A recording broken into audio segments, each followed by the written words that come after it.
Most people who start Suboxone are often given a prescription or a pamphlet and told to take the first dose when they start feeling sick.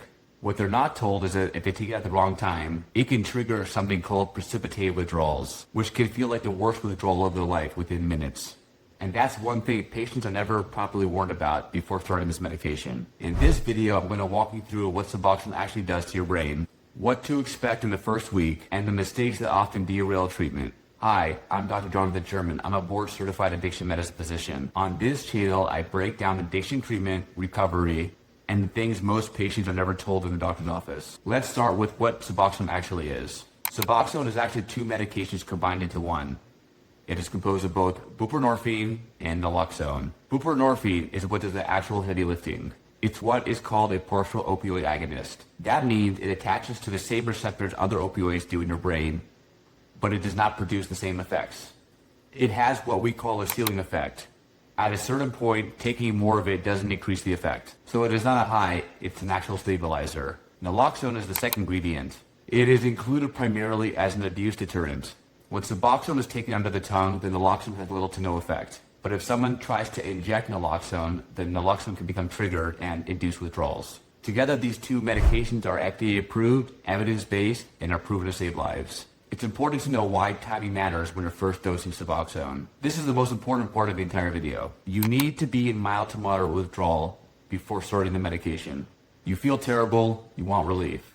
But if you take Suboxone too soon, before enough of the opioid has cleared the receptors in your brain, it can trigger something called precipitated withdrawal. Precipitated withdrawal is not a regular withdrawal. It is sudden, it is severe, and it can begin within minutes if you take the medication too quickly. Symptoms such as sweating, intense cramping, anxiety can be triggered right away. It can feel like the worst withdrawal you've ever experienced, compressed into a short window. It is not typically dangerous, but it is extremely unpleasant, and one of the reasons many patients abandon treatment. Doctors often use something called the COWS scale, also known as the clinical opiate withdrawal scale, to help determine when it is safest to start the medication. In general, patients are often advised to wait 12 to 24 hours since last opioid use before starting the medication. If a patient is using fentanyl, they are often asked to wait longer, as fentanyl distribution rates are erratic and not like typical opioids. Your doctor should always guide you through the process.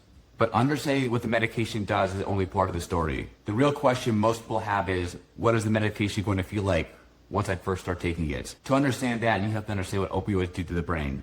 Your brain has a reward system. It releases dopamine when you do things that are important for survival, such as eating, connecting with people, accomplishing something. The dopamine signal is what makes life feel meaningful. Opioids hijack that system. They flood the brain with dopamine at a level that no natural experiences can match. And over time, the brain adapts. It starts producing less dopamine on its own. It reduces the number of receptors available. It recalibrates itself around the drug. This is why someone with opioid use disorder doesn't just feel bad without the drug. They feel flat, empty, and like nothing else matters. That is not a weakness, that's just biology. Buprenorphine occupies the same receptors without the same dopamine flooding. It stabilizes the system, and it gives the brain time and the stability it needs for healing. Now I want to talk about the fears that patients often tell me right before starting Suboxone, because they are valid and they all deserve real answers. I've had patients tell me they are more afraid of starting the Suboxone than the actual withdrawals itself. That's how much confusion and misinformation there is around this medication. The first fear is often judgment. People will worry about what their family will think, what their friends will think, or what it means about them that they need a medication just to function. I want to be very direct about this. Taking a medication prescribed by your doctor for a condition is nothing to be ashamed of. The second fear is about sobriety. A lot of people have been told or believe that taking Suboxone means they're not truly sober, that real recovery means no substances at all. This is one of the most harmful myths in addiction, and in this video we're going to break it down. The short version is this: sobriety is about your relationship with substances and your ability to live life. Suboxone is a treatment, it is not the same thing. The third fear is dependence. People worry they're going to be on the medication forever. Some people are, and that is okay. We don't ask people who take blood pressure medication to come off the medication before they're ready. We don't ask diabetics to stop insulin. If the medication is working and the patient is able to live their life the way they want to, then that is the ultimate goal. And the fourth fear is fentanyl.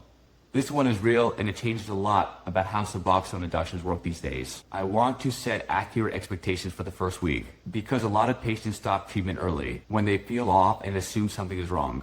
The most common side effects are constipation, sweating, headaches, and sleep disruption, especially during the first few days. These are real, they can be uncomfortable, but they are usually not dangerous and often short-term. They are your body just adjusting to the medication. Communicate with your doctor about how you're feeling. There are things that we can do to help manage these side effects. I also want to be honest with the things that Suboxone does not do. Suboxone does not fix the underlying reasons a person first started using substances in the first place. If there is trauma, untreated mental health issues, chronic pain, or a chaotic environment, those things don't go away because cravings improve. Suboxone buys you stability. It creates the space and time to address those issues, but it doesn't address them by itself. Suboxone also doesn't replace therapy or support. Medication is one important part of treatment, but the recovery work still has to happen. And Suboxone does not work if you're not honest with your doctor. If you're using other substances, struggling with cravings, or the dose just doesn't feel right, your doctor needs that information to help you. The first few days on Suboxone can feel a little strange. Sleep may be disrupted. You may not feel completely like yourself yet, and that's normal. The goal of the first week is not to feel amazing immediately. The goal is stability, getting the medication into your system and finding the right dose. Dosing adjustments during the first week is common and expected, and that's definitely not a sign that something is wrong. It's a sign your doctor is working with you to find the right balance. Always be honest with how you're feeling. The mistakes I see most often that derail treatment are actually really preventable, such as taking the first dose too soon and triggering precipitated withdrawal. Stopping the medication too early because you start feeling better. Feeling better means that the medication is working, not that you're ready to come off of it yet. Not telling your doctor about other substances being used. That information is critical for safety and treatment. And expecting the medication to do all the work for you.